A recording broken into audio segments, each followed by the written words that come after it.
हाँ जी class, so welcome you all in lecture number 10 ray optics. सो बेटा last lecture में हमने डिस्कस किया था अपना TIR, टोटल इंटरनल रिफ्लेक्शन, और कुछ क्वेश्चंस। आज हम बात करेंगे स्फेरिकल लेंस के बारे में। ठीक है, तो स्फेरिकल लेंस में क्या होता है बेटा, आपका एक पीस है रिफ्रैक्टिंग मीडियम का, a piece of refracting medium, ठीक है, which is bounded by two surfaces. जो क्या होता है, बाउंडेड बाय टू सरफेसेस, ये दो सरफेसेस से बाउंड रहता है। और एटलीस्ट जो होगा, इसमें एक कंडीशन होती है कि one of them must be curved, at least one of them must be curved. उन दोनों में से, ये जो दो बाउंडेड सरफेस है, उन दोनों में से एक जो है वो क्या होना चाहिए, कर्व्ड होना चाहिए। तो एक पीस ऑफ रिफ्रैक्टिंग मीडियम है जो कि बाउंड होता है टू सरफेस से, और उन दोनों में से एक जो होगा कर्व होना ज़रूरी है। देखो जैसे होगा क्या, हमने मिरर के बारे में जब बात की थी तो बोला था कि हमारे पास एक स्फेरिकल ग्लास का ग्लास एक का स्पीयर था हमारे पास ग्लास का, ठीक है ना, उसमें से हम कट करते थे और हमें अपना जो मिरर है वो मिल जाता था। तो इसी तरह से यहाँ पर क्या होगा, दो स्फेरिकल ग्लास होंगे और उन दोनों में से इस हिस्से को हम कट कर देंगे, तो इस तरह से हमें एक लेंस मिल जाएगा। ये जो लेंस होगा इसको हम बोलेंगे कॉन्वेक्स लेंस, ठीक है। इसी तरह से एक और भी होता है, इसको बाई कॉन्वेक्स भी बोल देते हैं, ठीक है ना। इसी तरह से एक और होता है हमारे पास इस तरह की शेप में, ये हमारे पास होता है कॉनकेव लेंस, ठीक है ना, कॉनकेव लेंस। ये बीच में से थिन होता है, साइड में से थिक होता है। ये बीच में से थिक होता है और साइड में से थिन होता है। इस तरह से इसकी शेप के बारे में आप बता सकते हो, ठीक है ना। अब अगर टाइप्स की बात करें तो कॉन्वेक्स लेंस की जो है वो, या कॉनकेव लेंस की तीन टाइप्स होती हैं। एक तो होता है डबल कॉन्वेक्स, एक होता है आपका प्लेनो कॉन्वेक्स, और एक होता है आपका कॉनकेवो कॉन्वेक्स, ठीक है ना, कॉनकेवो कॉन्वेक्स, इस तरीके से, ठीक है ना। ये होगा आपका डबल कॉन्वेक्स, ये होगा आपका प्लेनो कॉन्वेक्स, और ये होगा आपका कॉनकेवो कॉन्वेक्स। इस तरह से आपके पास तीन अलग अलग लेंसेज होते हैं, ठीक है। अगर यही चीज़ हम वहाँ बात करें कॉनकेव के लिए, तो ये हमारे पास कॉनकेव लेंस है, ठीक है, इस तरीके से कुछ ये हमारा कॉनकेव लेंस होता है। ये हमारा हो जाएगा प्लेनो कॉनकेव, ठीक है। इसी तरीके से एक हमारा होता है कॉनकेवो कॉन्वेक्स, समथिंग लाइक दिस, इस तरीके से ये होगा हमारा कॉनकेवो कॉन्वेक्स, ठीक है। तो इस तरह से हम, ये हो गया हमारा डबल कॉनकेव, ये हो गया हमारा प्लेनो कॉनकेव, और ये हो गया हमारा कॉनकेवो कॉन्वेक्स, ठीक है। इस तरह से हमारे पास ये तीन अलग अलग लेंसेज, तीन अलग अलग टाइप हो गई कॉनकेव लेंस की, ठीक है। अब जैसे बेटा हम वहाँ पर बात करते थे सेंटर ऑफ कर्वेचर की, और मैंने आपको शुरू में ही बोला कि हमारे पास जो स्फेरिकल ग्लास था, उस स्फेरिकल ग्लास में से हमने कट करके हमारा लेंस बनाया है। तो एक सेंटर तो इस स्फीयर का होगा और एक सेंटर इस स्फीयर का होगा, तो इसको भी हम बोलेंगे सेंटर ऑफ कर्वेचर C1, इसको बोलेंगे सेंटर ऑफ कर्वेचर C2। तो एक लेंस के अंदर हमारे पास दो सेंटर ऑफ कर्वेचर हो जाएंगे। इसी तरीके से ये जो इमेजिनरी लाइन होगी इसको हम बोलेंगे प्रिंसिपल एक्सिस, ठीक है। इस लाइन को क्या बोलेंगे, प्रिंसिपल एक्सिस बोलेंगे, ठीक है। तो क्योंकि यहाँ पर दो सेंटर हैं तो रेडियस ऑफ कर्वेचर भी दो रहेंगे, ये R1 हो जाएगा और ये वाला जो होगा ये R2 हो जाएगा, ठीक है। और ये लेंस के बीच में ये जो पॉइंट होता है, इस पॉइंट को हम बोलते हैं ऑप्टिकल सेंटर। क्या बोलते हैं, ऑप्टिकल सेंटर। इस ऑप्टिकल सेंटर की खास बात क्या है कि इसमें से लाइट आप जैसे मर्जी पास करा दो, लाइट के पाथ में कोई चेंज नहीं आएगा, चाहे वो ऐसे जा रही है चाहे वो ऐसे जा रही है, किसी भी तरीके से इसके ऊपर से लाइट जानी चाहिए। The path of light does not change, वो अपने पाथ से डेविएट नहीं होगी, ठीक है। तो ये हो गया हमारा लेंसेज के इसकी centre of curvature, radius of curvature के बारे में। ऑप्टिकल सेंटर के बारे में, प्रिंसिपल एक्सिस के बारे में, ठीक है। अब अगर हम साइन कन्वेंशन की बात करें तो साइन कन्वेंशन एग्जैक्टली सेम ही है प्रीवियस केस से। क्या कैसे सेम है बेटा, अगर ये मेरे पास कोई लेंस है, ये प्रिंसिपल एक्सिस है, तो इससे ऊपर अबव द प्रिंसिपल एक्सिस जो डिस्टेंस मेजर होगी वो पॉजिटिव होगी, और बिलो द प्रिंसिपल एक्सिस जो मेजर होगी वो कैसी होगी, नेगेटिव होगी, ठीक है। वहाँ पर हम क्या बोलते थे मिरर के अंदर कि all the distance are measured from pole. अब यहाँ पर पोल तो है ही नहीं, यहाँ पर क्या है, ऑप्टिकल सेंटर। तो क्या बोलेंगे, जितनी भी डिस्टेंस हमने मेजर करनी है सब ऑप्टिकल सेंटर से मेज़र करनी है, ठीक है। और थर्ड रूल वही है कि in the direction of light, अगर आप मेजरमेंट करते हो in the direction of light तो वो पॉजिटिवली आ जाएगा, और opposite to the direction of light measure करोगे तो वो नेगेटिवली आ जाएगा। इस तरीके से आप बता सकते हैं साइन कन्वेंशन के बारे में, ठीक है ना। अब इमेज फॉर्मेशन, तो चलो एक चीज़ और मैं आपको बताता हूँ पहले कि जैसे मिरर के केस में जो भी हमने प्रॉपर्टी डिस्कस की थी वो लेंस के केस में एग्जैक्टली अपोजिट होती हैं।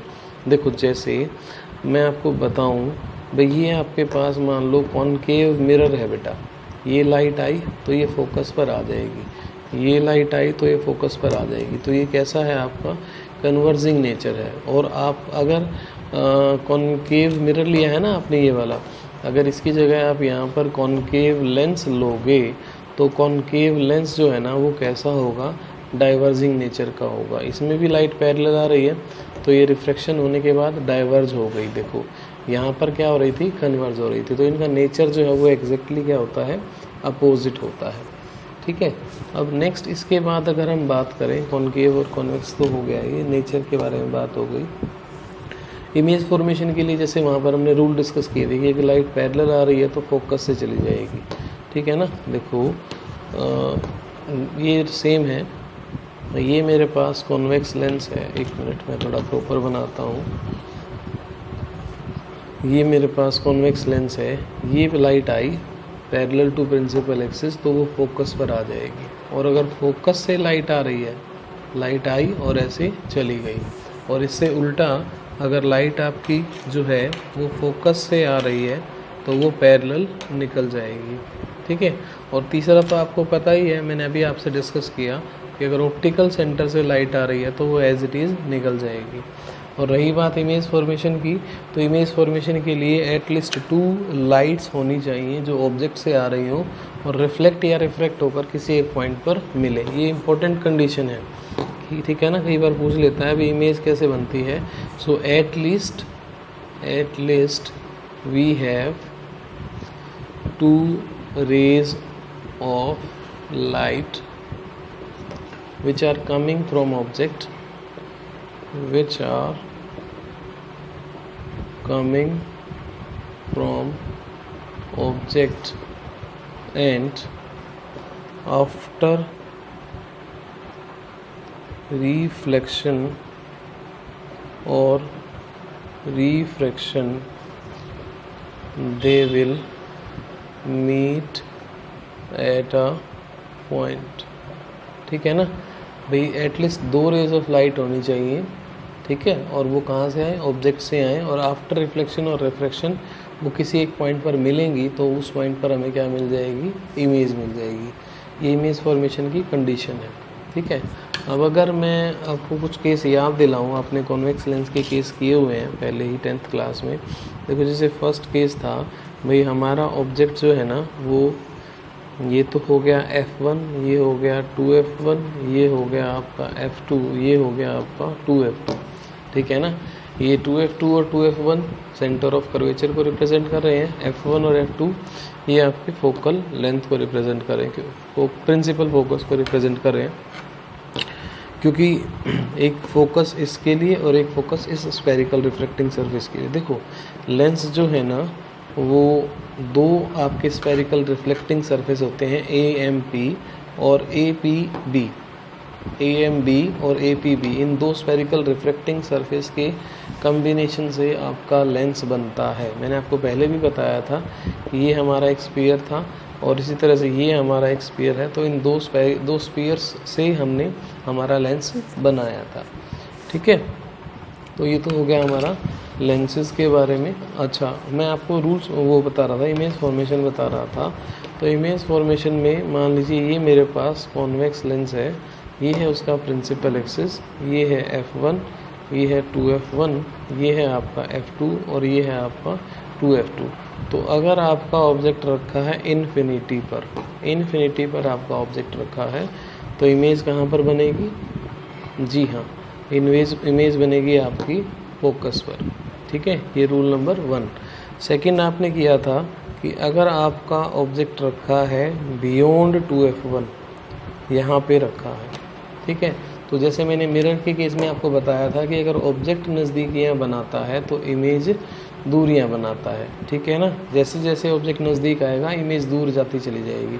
अब इन्फिनिटी से 2f1 पर आ गया तो इमेज बनेगी आपकी f2 और 2f2 के बीच में। ये आपका f2 हो गया और ये आपका 2f2 हो गया। ध्यान क्या रखना है डायग्राम बनाते वक्त, ऑप्टिकल सेंटर से f1 का जितना भी आप गैप लो, यही आपका f1 और 2f1 के बीच में होना चाहिए, और यही आपका ऑप्टिकल सेंटर से f2 के बीच में होना चाहिए, और यही आपका f2 और 2f2 के बीच में होना चाहिए। ये आपने ज़रूर ध्यान रखना है डायग्राम बनाते वक्त। अब देखो ये लाइट पैरेलल गई थी, ऑब्जेक्ट से चली थी, ये भी आपका ऑब्जेक्ट था, पैरेलल चली थी, फोकस से आ गई। ठीक है ना। दूसरी आपकी लाइट आप ले लो ऑप्टिकल सेंटर से, तो ऑप्टिकल सेंटर से चलेगी तो वो अनडेविएटेडली निकल जाएगी, तो यहाँ पर आपकी क्या बन गई?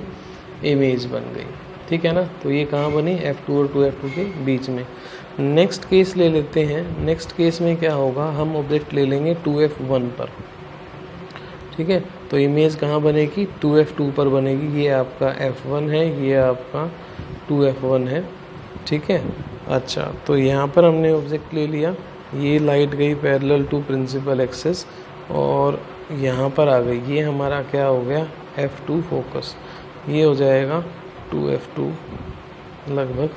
तो देखो, हाँ ठीक है, इस तरह से लाइट जाएगी और थोड़ा सा टेढ़ा हो गया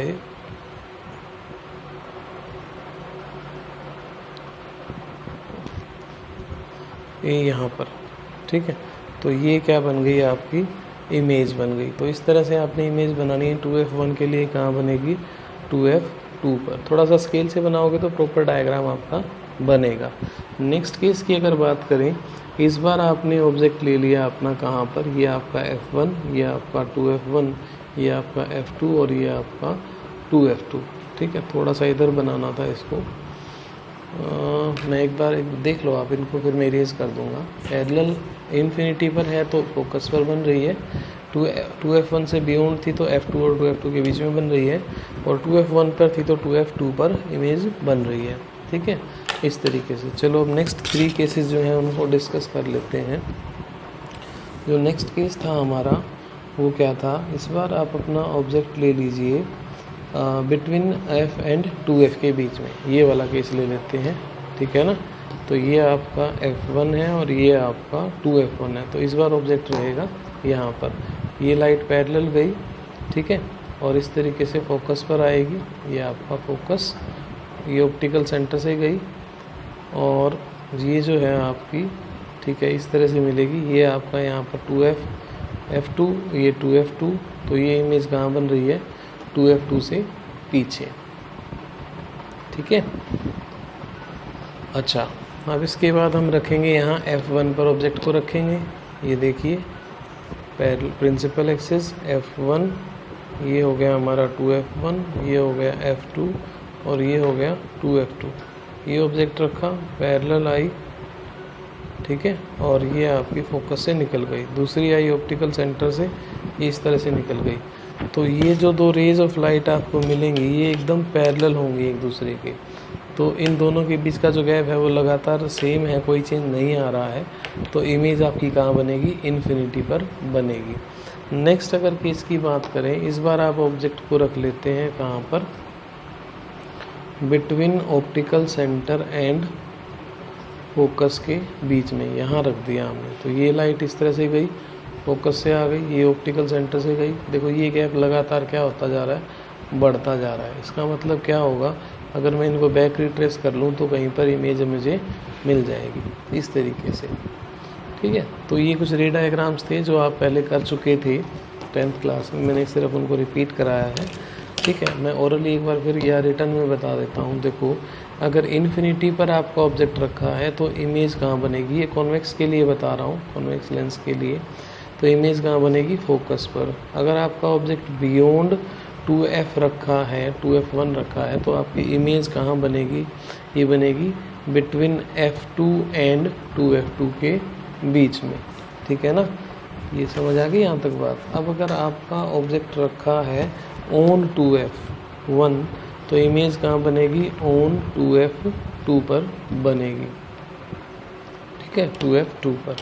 अगर हम बात करें नेक्स्ट केस की तो ये बनेगा, अगर आपका ऑब्जेक्ट रखा है बिटवीन f1 एंड 2f1, इनके बीच में अगर हमने रख दिया तो हमें इमेज मिलेगी, हाँ जी बेटा, तो देखो अगर हम एक ऑब्जेक्ट को रख रहे हैं बिटवीन f1 एंड 2f1 के बीच में, तो ये बनेगी हमारी बियॉन्ड 2f2। ठीक है, इसी तरीके से अगर हम ऑब्जेक्ट रखते हैं ऑन f पर तो इमेज बनेगी हमारी इन्फिनिटी पर। ठीक है, नेक्स्ट केस था हमारा बिटवीन o एंड f1, तो फिर हमें कहाँ मिलेगी इमेज, ये मिलेगी हमारी वर्चुअल इमेज मिलेगी यहाँ पर। और कहाँ बनेगी इमेज हमारी, इमेज बनेगी हमारी बियॉन्ड या बिहाइंड मिरर, बिहाइंड लेंस लिखेंगे, बिहाइंड लेंस।